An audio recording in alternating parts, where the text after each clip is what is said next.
What's going on, everybody? Welcome back to another episode of What's on the Wall, and today we're going to look at the Plasma Edge 2.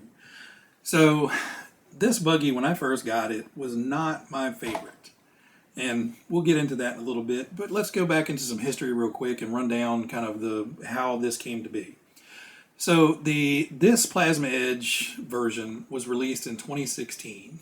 This is part number 58630, and it's just a standard Plasma Edge edition of the car. There's multiple editions of that. We'll get into that in a moment. But in this one, this is the box art for it, but the body and the wing come clear, comes with the white shocks and the yellow wheels.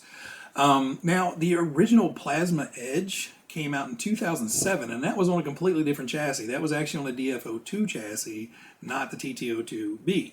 So basically, the TT02B is the off-road buggy version of the TTO chassis. So the guts and basically the center line of this car is almost identical to the TT02. It's just the arms and the suspension components and, some of the additional to, raise the shock towers up and stuff like that are unique to the B kit. Now, they are coming out with the new TT02BR, which I am kind of interested in. So we'll have to keep my ear open for more information on when that's coming out sometime early next year. And I believe it's coming out with the Neo Scorcher body, but it's unpainted and it just gives you generic, Tamiya stickers. There is no real theme with that one. So the Neo Scorcher is kind of it pays homage to the Terra Scorcher, so the decals and coloration of it are similar, but it's on the TT02 chassis. That came out in 2013 on part number 58568. And then there was also another buggy on the TT02B chassis, which was the Dual Ridge, which came out in 2014, which is on the 58596 part number. Now, not saying there's not a lot of releases on the TT02B chassis, but technically there's only 3 cars on this chassis: the Plasma Edge 2, the Neo Scorcher, and the Dual Ridge. Now, there are different variants of the Plasma Edge 2. There was a black edition that came out in 2018. There was a gunmetal edition that came out in 2020. There's the iridescent purple-green color. So that color is one of those flip-flop colors that came out in 2021. And then you can actually get a first try kit, which I believe that one is with that iridescent paint color. I'm not sure. That may come with a clear body. I can't remember. But basically, that is a partially assembled kit. So they do a lot of the intricate work for you. So I believe the main chassis layout is done, the diffs are built and installed, and all that stuff is done. So basically, you're just having to bolt on some assemblies, and it's your introduction into hobby grade RC. It's a neat concept. I don't know how well it's going to catch on. Most people that want to build a kit want to build the complete kit. Most people that want a almost ready to run are going to go for like that XSA line, where it's basically a pre-finished kit. You just have to add in your electronics. So I don't know how that middle ground of that first try kit is going to go, but that's part number 57988.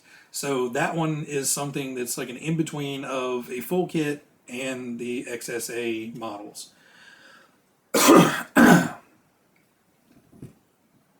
But anyway, let's get back to this car. So on this car, like I said, it's basically a TT02. It's just been modified for off-road use. So you have longer suspension arms, longer axles, all that good deal underneath.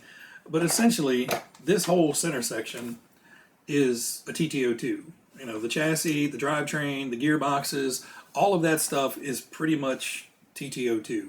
And then you get out to the suspension arms, the hubs, all that stuff, the shocks, all of that is, the B. That's the buggy part of it. So you still have to, cram all of your electronics into one side. Your battery lays down on the other side.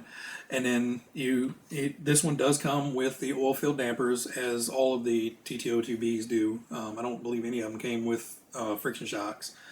And the reason I was saying I didn't care that much for this one at first was most of my driving is, around in the yard. I do have a track, but for the most of the time, I'm out here in the garage working on something, and either I just want to go out and run something, or I come out here to intentionally run something, and I generally just, putz it around in the yard and, put a smile on my face and take the battery out, stick it back on the shelf, and, go about my day. So the track is something, I intend to go out there and run something on the track. And before I had the track, I got this buggy and drove it around the yard, and I wasn't very impressed with it. It didn't turn well. It just didn't seem to do much of anything well. It did okay. It ran fine. It did okay. But it just didn't do anything great. But now that I have the track and actually have been able to get the car out on the track, man, does this thing scoot around the track well. You know, it's hard to get it out of shape almost. You know, this is running... what motor do you have? So this is running the stock Silvercan 540 in here. So I did not put an upgraded motor in this one yet, but it needs one. You know, you can't really get this out of shape on the track with the stock motor. It just hooks and just goes wherever you want to. It jumps well, it tracks well. It has just enough horsepower to kind of slide it a little bit, but just enough to, you know, power yourself around the corner. I think with a sport tune in here, it's going to be phenomenal. I think anything more than a sport tune, you're just going to be spinning your wheels to spin your wheels. You're really going to have to be good on the throttle to make it do something. But overall, it's a really, really fun track car. Romping around in the heavy grass, not so much. Put some road tires on it. This thing would probably be awesome. Put some little bit heavier springs on, or put some more tension on the springs, and put some road tires on here, or just some tires you don't mind tearing up, and get this out on like a little road course. I think this will be awesome.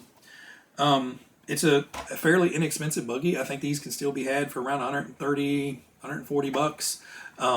And for oil field shocks and, you know, the well-refined characteristics that it has when you're actually driving it, well worth the money. And there's hop-ups galore you can add to these things.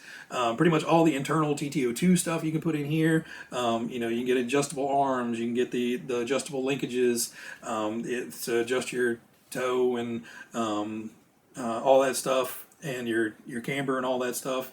You can get the bigger shocks to put on here, so you can have a little bit more shock tunability.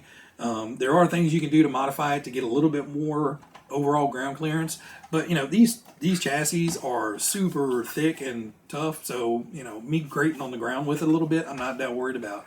You know, it can have a little bit of rear end slap, and I'm not too concerned about it.